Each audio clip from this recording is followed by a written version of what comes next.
পিতার নাম কি? মোহাম্মদ চুন্নু মির্জা। বাড়ি কোথায়? বাড়ি দুদল। তুমি কোন ক্লাসে পড়ো? ক্লাস 7-এ। ঘটনা হয়েছে কি বলো তো? ঘটনা হয়েছে আমি বাজারে গেছি, তারপর আমাকে ধরে নিয়ে আসছে। কে ধরে নিয়েছে? ওই দুলাল চৌধুরী। তারপর আমার ধরে নিয়ে আসছে, ওই জায়গাতে হাতাহাতি, আমি বিড়ি খাই, সিগারেট খাই, এবার আমার লড়াইছে। তারপর ওই জায়গায় নিয়ে এসে আমার প্যান্ট খুলছে, আমার চাষতো এবার আমার জন্য ওই জায়গায় খাড়াইছিল। দিনে না রাত্রে? রাত্রে, সন্ধ্যার টাইমে। তারপর এই জায়গাতে তো মানুষ বেশ চলাফেরা করে না। তারপর এই সময় প্যান্ট খুলছে, তারপর আমার চাষতো ভাই তাড়াতাড়ি বাইরে গেছে, যদি কিছু করতে পারলে এই জায়গায় সুস্থ করতে পারে না। ব্যাপারে তুমি বাড়ি থেকে কার সাথে আলাপ করছো? আমি বাড়ি থেকে কারোর সাথে আলাপ করে নেই। তারপরে যে আমার চাষতো ভাই ছিল, সে আমার মার কাছে বললে গেছে। আচ্ছা, তারপর আমার আম্মু গিয়ে যে তুমি এটা কি চাও? দিনে না রাত্রে? রাত্রে, সন্ধ্যার টাইমে। আর তুমি এটা কি চাও? সুষ্ঠু সুষ্ঠু বিচার চাই। তোমার নাম? মোহাম্মদ মাহবুব খান। তোমার আব্বুর নাম? মোহাম্মদ লিটন খান। বলো ঘটনা কি হয়েছে? ঘটনা হয়েছে, আমি সেদিনকে ওই যে বরিশাল গেছি, বরিশাল থেকে আইসে সন্ধ্যা হয়েছে, আজান দিয়েছে মাগরিবের। তারপর এখানে গাড়িটা থামাইছে, গাড়িটা থামানোর পর আমি এখান দিয়ে আমি আর আমার আম্মু এখান দিয়ে যাইতেছি। যাওয়ার পর ওই জায়গাটায় বসে দেখি যে ও আর স্বাস্থ্য ভাই আর ওই যে দুলাল সৈদার এরা অনেক অনেক কথা করতে আছে, কথা বলতে আছে। তাদের মধ্যে ইটি হইতে আছে। ওখানে ওই ও যে ঘটনা বললো, সেই ঘটনার বিষয়ে আলাপ হয়েছিল। তারপর আমি বাসায় গেছি, আবার ওর স্বাস্থ্য ভাই আমার কইছে যে তুই বাসার দিকক্ষণে আয়, এখানে একটু ঝামেলা হয়েছে। আমি আবার সেখানে আইসে আবার ওই যে অরজার সাথে যে আমার ইউটিজিং করছিল, কিন্তু আমি তার সঙ্গ দিইনি। আমার কিভাবে কি করছো বলো একটু বিস্তারিত, লজ্জার কিছু নাই বলো। আমি এই যে বাজারে গেছি একদিন নামাজ পড়তে ঘটনার আগে না পরে? ওর ঘটনার 3-4 মাস আগে। হ্যাঁ, কি করছে? বাজার থেকে আসতেছি সন্ধ্যাবেলা। তারপর তিনি আমাকে এই যে ডাক দিছে যে এদিকে আসো, তোমার সাথে একটু কথা আছে। এবার এই যে পোল পর্যন্ত হাঁটতে আসে। তারপর একটুখানে বসছে আমার, আমি আবার আমি যাই এখন, আপনি এখন বাড়ি যান। তারপর তিনি আমাকে বললো যে না দাঁড়াও একটু কথা। এবার তিনি বললো যে তোমাদের বাড়ি কি হাঁস মুরগি আছে? আমি বললাম আমাদের বাড়ি হাঁস নাই, মুরগি আছে। মুরগি কি বেচবা? মুরগি বেচবে, কিন্তু বড় হয় না। ল যাই তোমার বাড়ি যাই দেখি। তারপর তিনি আমার এই পথে নিয়ে এসে, এবার আমি তো দূরে হাঁটতে আসি, তিনি আবার আমার দাঁড়া করাইছে। দাঁড়া করে এই পর্যন্ত গেছি, তিনি আমার এই যে এইসব জায়গায় হাতাহাতি করা শুরু করছিল। ওই আমি বুড়ো মানুষই, মুরব্বী মানুষই আমার এগুলোই করতেছেন। আমি আবার তাকে সঙ্গ দিই নাই, সেই জন্য আমাকে কিছু করতে পারি না। তারপর বাড়ি যেয়ে এসব বিষয়ে কিছু বলি নাই। তারপর 4-5 মাস পর এই যে তাকে আমি মানা করছি যে আপনি যদি এসব করেন তাহলে আমি মেম্বারের কাছে জানাই দেবো। তারপর এইসব গেছে, 4-5 মাস গেছে। তারপর শুনি আবার ওর সাথে এইসব ঘটনা করার পর আমরা আবার এই যে বরিশাল থেকে আসছি, এখানে বসে আবার এই করেছি। ওকে বলছি যে মেম্বারের কাছে যাই বিচার দে, কিন্তু দুলাল সৈদার আমাদের মনে করেন অনেক কি করছে যে এসব করুন না, মাফ করে দাও। আমার অনেক কথা কাটাকাটি হয়েছে। তারপর তিনি যে আমরা যাইতে পারিনি, আমাকেও তিনি আটকাই রাখছে। তারপর আমরা বাসায় এসে ওর স্বাস্থ্য ভাই আবার ওর আম্মুর কাছে বলে দেওয়ার পর তার আম্মু আবার পরের দিন সকালে বাজারে যে মেম্বার চেয়ারম্যান যারা আছে তাদের কাছে বিচার দিছে। তারপর সেদিন বিকেলে আবার এই বাজারে কি হয়েছে, আজকে এই যে 4-5টার সময় সালিশ হবে আজকে।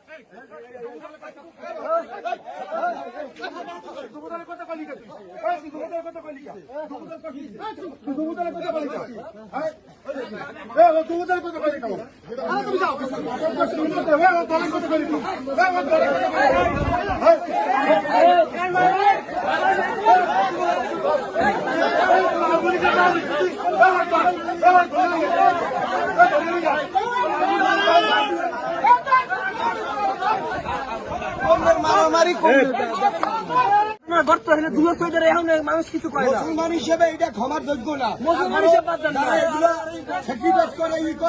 ছোটটা পোলার লাগে, এমন শিশুর লাগে এই ঘটনা ঘটতে পারে। ওখানে একটা মেয়ে হতো, মেয়ে হইলে ভবিষ্যতে কি হইতো? আমাদের অবশ্যই একটা সম্মান আছে, এই সম্মানটা নাই কিন্তু এটা হিন্দু হইয়া কেমনে মুসলমান গো আমারে, হ্যাঁ সুষ্ঠুভাবে করতে হবে অবশ্যই। এটা মডেল স্কুল এবং দুধারি অন্যায় প্রতিবাদ করার লাগে দুলাল সৈদের আমাকে নামে থানায় মামলা করছে। মুসলমান গো আমারে আর বিচার অবশ্যই হইতে হইবে। ফুল হোকামারিয়া ধরা খাইছে এর লগে সাবুতরে বাড়িতে করে দিতে আসি না, এই সংগতিতে আছে ফুলেরা, এরা ফুল সংগতিতে আছে, এরা ছাড়াই দিতে আছে ফুল। এই হোকামারিয়া দেশে কোনো যদি বিচার না পায় মানুষ আর শান্তির বলে আর সাপোর্ট করতে আছে ফুল করতে আছে। এগুলা কি দেশের বিচার? এটা দেশের বিচার? সবাই দেশে খানকি করার ঘর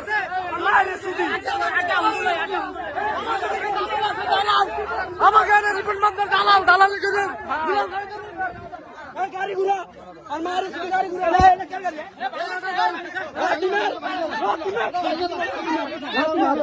রাতি মার খানকির পোড়ারে বিচার ছাড়া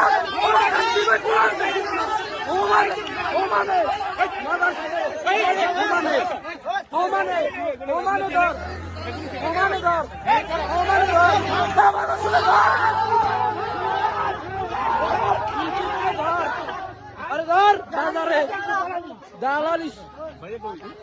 ভিক্টিমের মেয়ের এবং আমরা সমেত মেম্বার এবং আমি আরো এলাকার গণ্যমান্য ব্যক্তিবর্গ সহ একটা জবানবন্দি নিয়েছে, তাতে দুলাল শহীদের একেবারে ঘটনা সত্যি প্রমাণিত হয়েছে এবং এই মর্মে মিঠুন দারোগা শশী ফাঁড়ি তদন্ত কেন্দ্রের এবং শাহ আলম দারোগা শশী তদন্ত কেন্দ্রের এএসআই জবানবন্দি নিয়েছে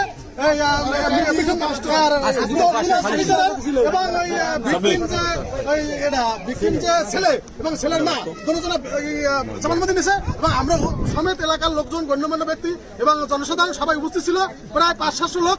এর মধ্যে সে যে জবানবন্দি নিয়েছে তাতে সে ঘটনা স্থলী সে দোষী সাব্যস্ত হয়েছে। এই মর্মে আজকে বিকেল 5টায়, আজকে কয় তারিখ? আজকে কয় তারিখ? 27 তারিখ বিকেল বেলা 5টায় সালিসির কথা ছিল দারোগা মিঠুন চক্রবর্তী এইখানে সেই ঘোষণা দিয়েছে এবং এই মর্মে আমরা এই জনসাধারণ সহ উপস্থিত হয়েছি। পুলিশ কি সালিসি করার কথা বলছে? মিঠুন দারোগা এবং শালম দারোগা এরা সালিসি আচ্ছা শোনেন, বলৎকারে সালিসি করার কি কোনো গ্রামে কোনো আইনে তারপর একটা সামাজিক পুলিশ সালিসি করতে পারে? সামাজিক একটা দায়বদ্ধতার একটা